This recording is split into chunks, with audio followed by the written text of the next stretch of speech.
trying to match it up.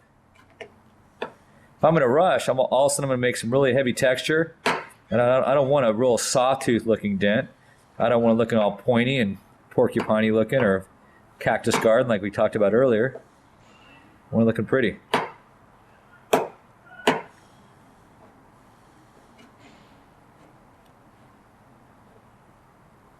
Okay, now I'm out to the far right edge of it.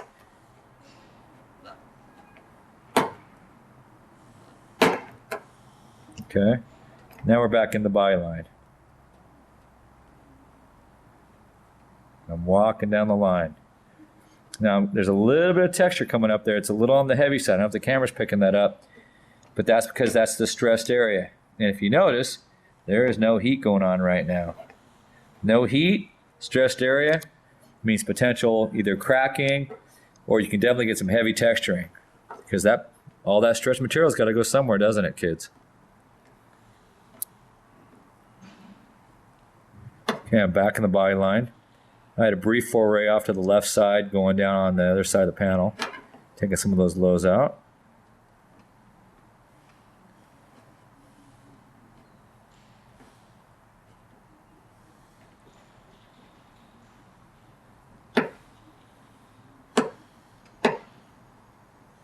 It's looking pretty good right now.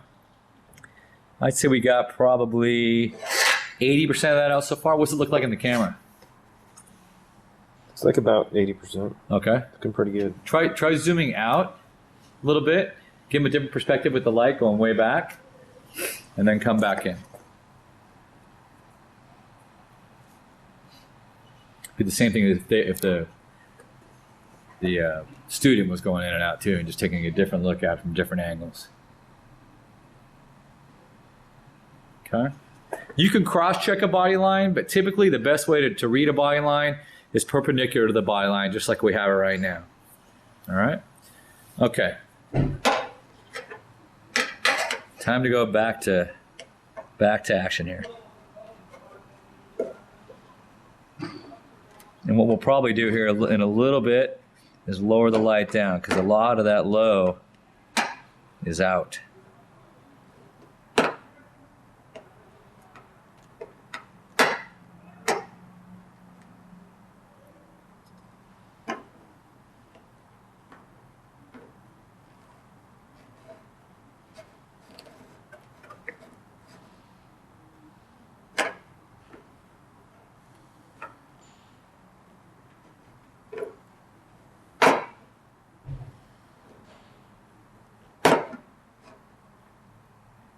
Okay, I'd say it's about that time to have the light go down now. So I'm gonna dump the light down probably about 6 inches or so. There we go. Let's take a look.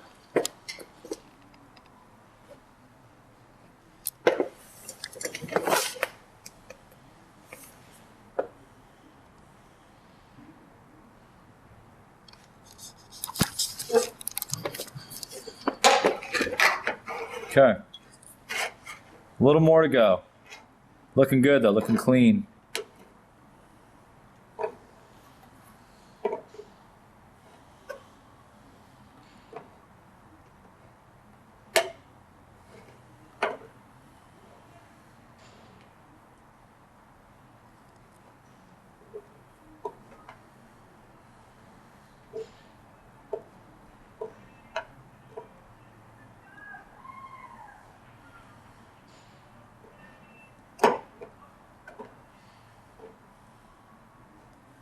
Back in the byline area right now. A little bit off to the left side now.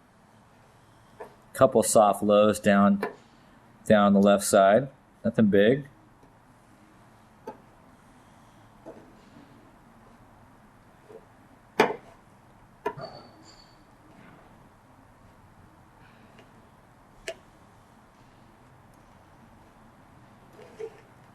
Coming out real nice.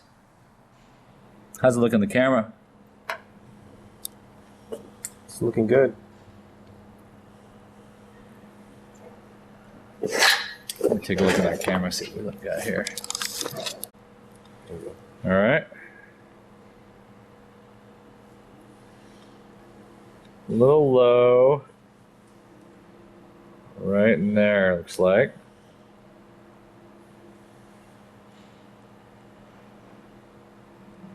But out here looks good. Just in the byline, judging by the camera, yeah, I see it too. So if you can hold the camera about right here or so, just go in and out. Yeah, I think I see the load the camera's seeing, which is funny because it's different than what I'm seeing out of the camera. But nonetheless, it's there.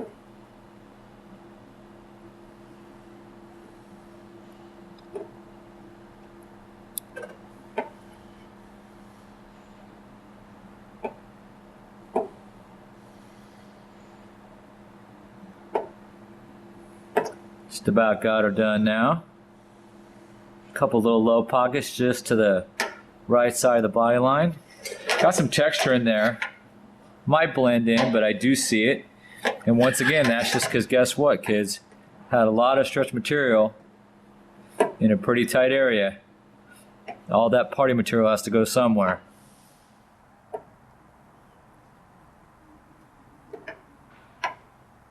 It's looking pretty good though.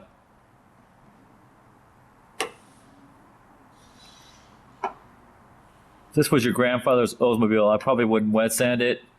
If it's a Ferrari, I might hit it with a block, just because I really like super clean work. There's just a tiny bit of texture in it. How's it look on the camera now? Let's go in and out, see? Back and forth.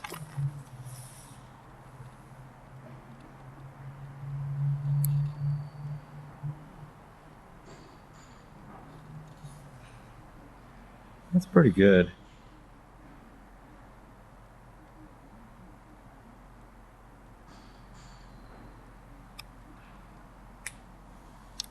Yep, not bad. Come on, we look at it from this angle.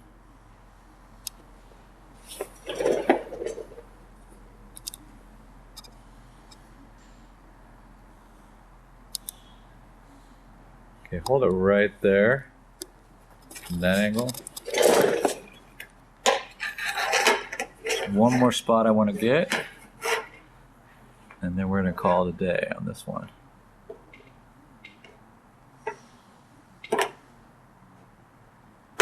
Okay, I'm back by the body line. Saw a little shadow over there. Now I'm just the right side of it. And sometimes when we're working a big dent like this, what we'll do is, if it requires heavy hits, we can add in extra heavy hits even when there's no lows there. And we call that fun little technique texturing. And texturing is a way to make it look like the orange peel that's inherent in the area is heavier than it actually is. And you just kind of feather or blend it in. And that's what I'm going to do now. I'm hitting a few spots that I saw, just little lows. And I'm going to add in a couple of just fun little hits, just to make it look like there's a little more texture here than there actually was. And it's funny because this part of the hood, it actually has more heavy texture than the center part, and I wonder if you can guess why. The main idea is when people buff hoods, they typically will buff mostly the center. They very rarely will buff the edges. They're afraid of burning, or they just get lazy. Okay, that's good. Anyway, body line done. The idea, like I said, start the body line first, work your way out. We didn't use heat on this. If I was going to use heat, I'd probably put about 30 seconds to a minute of some good heat on, about 150 degrees, just to the point where it's a little too hot to touch. If the clear coat gets kind of wet looking, you're going way too hot.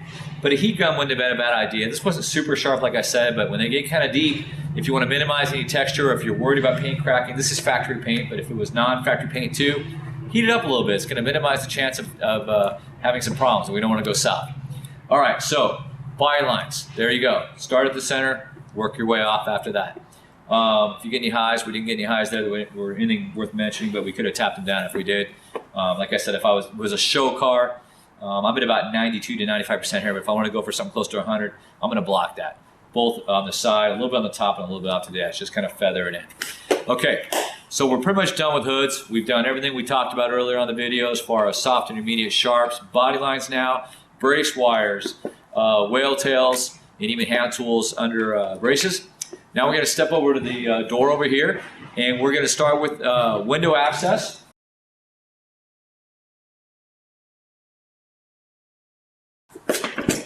What we're going to do is we've got a dent in the door right over here. Probably come on this side of me, cameraman Tim. And there's the dent right there. And what we're going to do is I'm going to go down the top of the door where the glass, we call this glass access. Typically every door's got a brace at the top, and then you're going to usually have a side impact beam somewhere near the middle. And for the middle portion of the door, we like to go down the glass. Some people, this is a rear door right here. Some people don't like to go down the glass too much. They're afraid of breaking it. This door is obviously scrapped, so there's no glass in it right now, but we'll demonstrate later on what to do with glass. You put a glass protector in, you put a wedge, and you're good to go. This one I'm just going to throw the tool down. But this is a very common way of doing door dings. Door dings are one of the most prominent spots on a car that are going to get dented. So this is a process and a technique that you want to practice and be really good at. Window access. Middle third of the door right here. This is prime real estate to go window access on. So I'm going to switch with you, cameraman Tim. I'm going to feed the tool down the top of the door where the window would be. I got my right hand on top here. My left hand's right here on the tool. And I'm putting pressure now. If you hear that grinding noise, I'm dragging in and out of the door. Going back and forth. I call this the pendulum drag. All I'm basically doing is I'm holding the top. I'm not doing this. The tool is actually just going like this across the dent. And I'm dragging back and forth. Now I'd like you to start like I've done with a sharp tool, once again, like we did at the beginning of the hood. No tape, no cap, no nothing. Because this way it's easier for you to see your tip.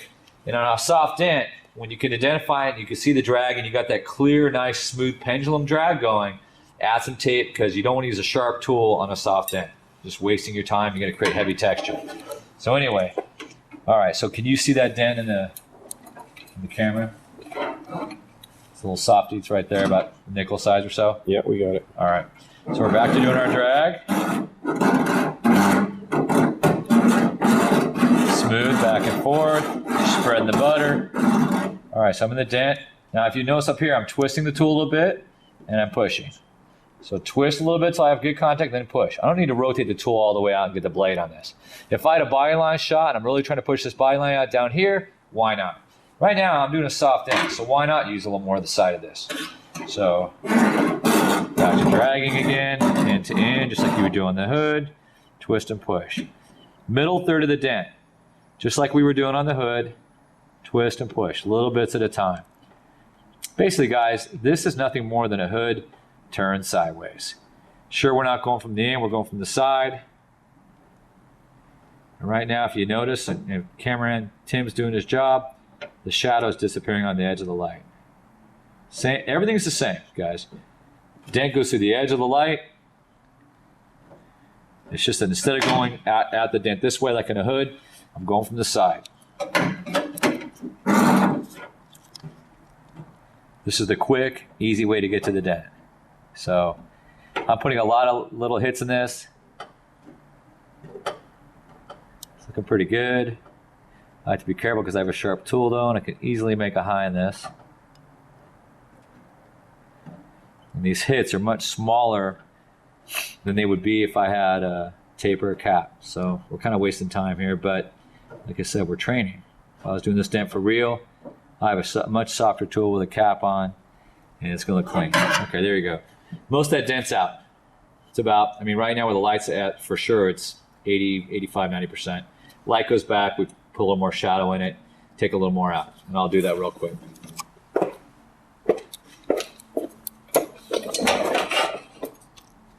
See a shadow now? Yep. Okay. You can come to my left.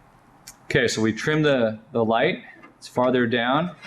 We're getting the last little bit of this dent out. A few more hits to get that shadow out of there.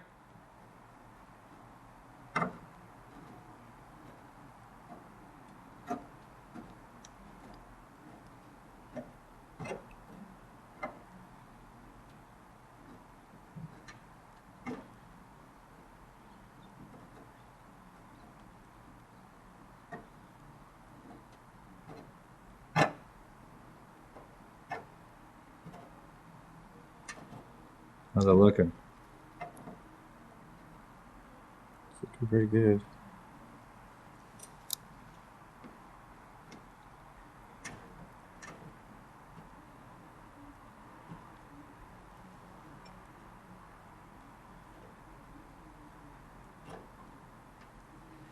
I'm off to the side here, so I really can't see where I'm at.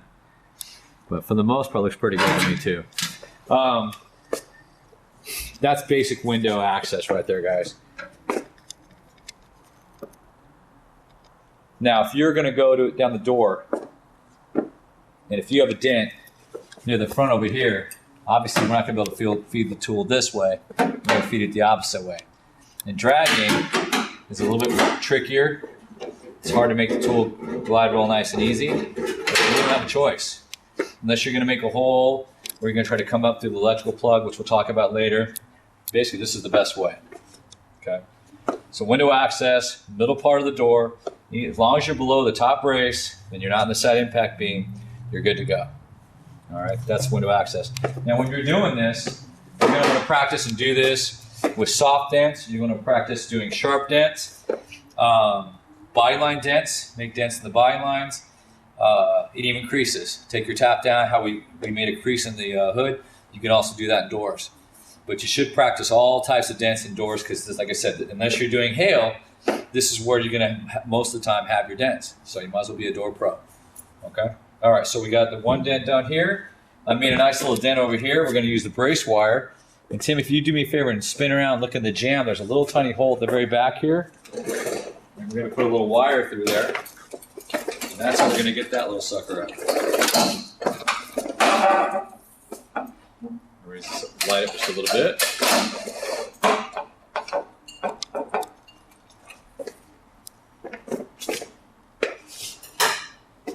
Now I'll switch positions with you.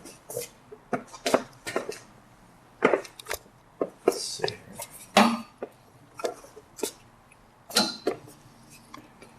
Change the angle of that light just a little bit.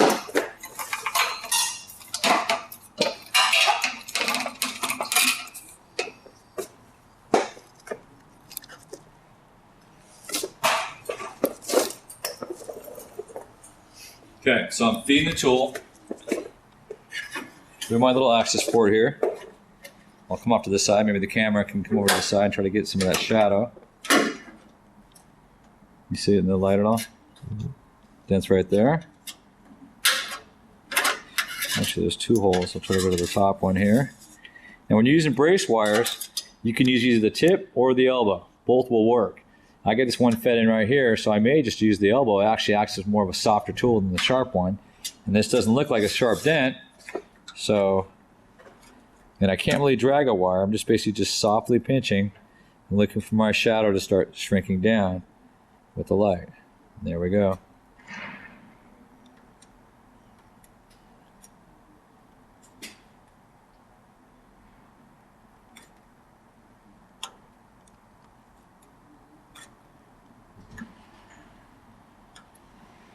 So slowly and surely. Once again, we're in no rush. No hot dates today. Maybe Valentine's Day.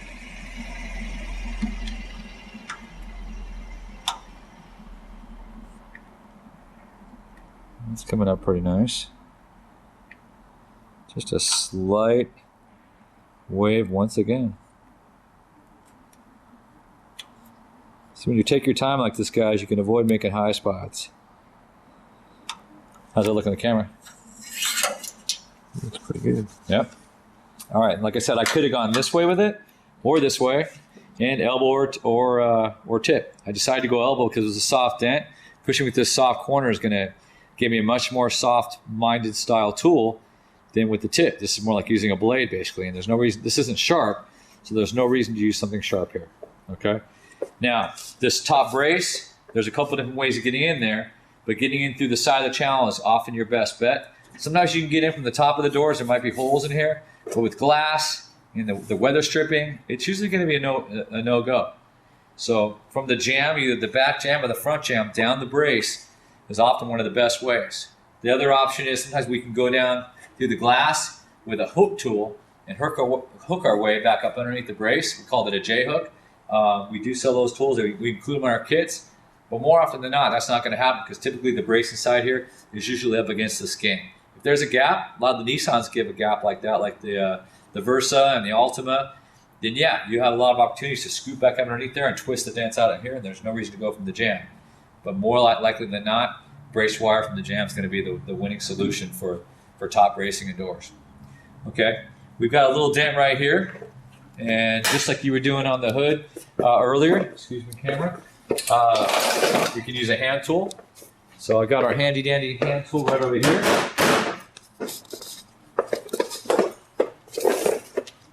Move this light back just a little bit. All right, can you come over maybe this way and see if you can see that in the light? Can we see that? So I'm accessing this right through the jam, and I can either twist and push or turn the tool and just push. I'll probably twist and push because once again, this tool's kind of sharp even though it's got some tape on it. I'd much rather use the side to push this soft dent out than the tip because it's not a sharp dent. So otherwise, if I had a cap on this, it would probably be much more advantageous. I'm going to push more metal. It's going to look cleaner. It's going to blend in with the orange peel once again. This door just doesn't have a lot of orange peel. It's very, very soft. Smooth. It's very smooth looking. Not heavy or abrupt orange peel, which, like I said, as PDR techs, we pray for. We pray for heavy orange peel and hail. You seeing that in the camera? Yep. So soft dent, once again, just pushing within the perimeter. Lots of light little hits. Can't be in a rush. If I rush it, I'm going to make a high spot, and then guess what? Then I got to tap it down, and I'm going to start chasing my tail, and it's going to be too much work. Why add extra work to PDR? Just do what's necessary.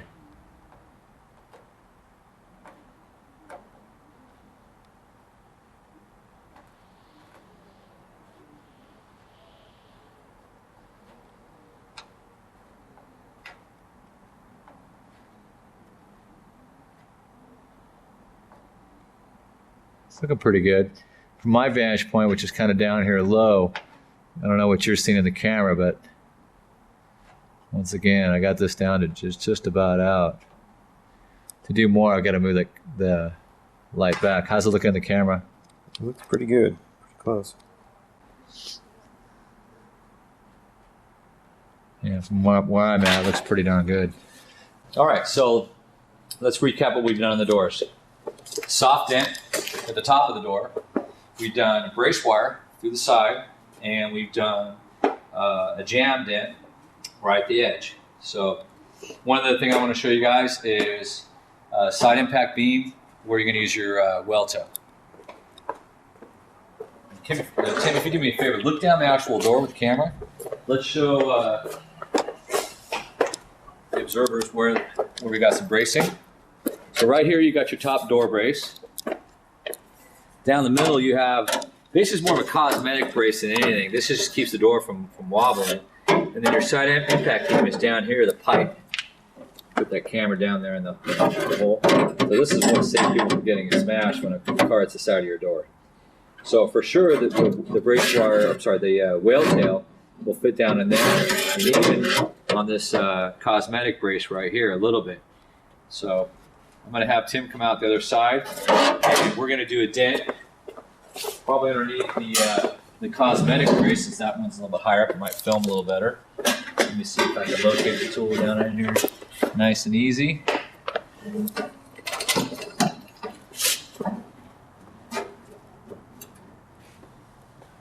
So what you're going to do is you're going to feed this tool inside the door, and just like we did with the whale tail on the hood, you're going to use one of the edges.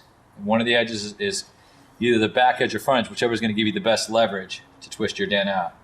So you come in right along the skin of the door, so you get down the brace, and if it's obstructed, see I just pushed right through there. Sometimes there's glue. You may have to heat the tool up just like a hot knife to cut through. And if you can see right here where the light is, when I'm twisting, I'm pinching those stripe reflection. I'm going to actually push up a high right there. Right here is where I'm pushing. That's right behind that that side impact beam. And this is how you take out dents with the whale tip, with the cross bracing. Catch that on the camera? Yep. Alrighty.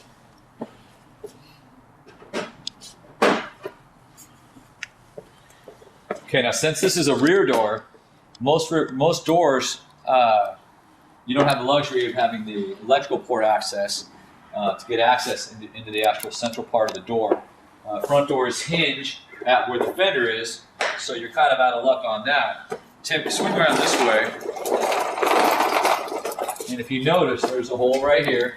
We call this electrical port because that's where all the wiring will go for the door, for the window motor and speaker and all that fun stuff. And you can often run a tool right through the electrical plug and gain access to the middle portion of the door as well.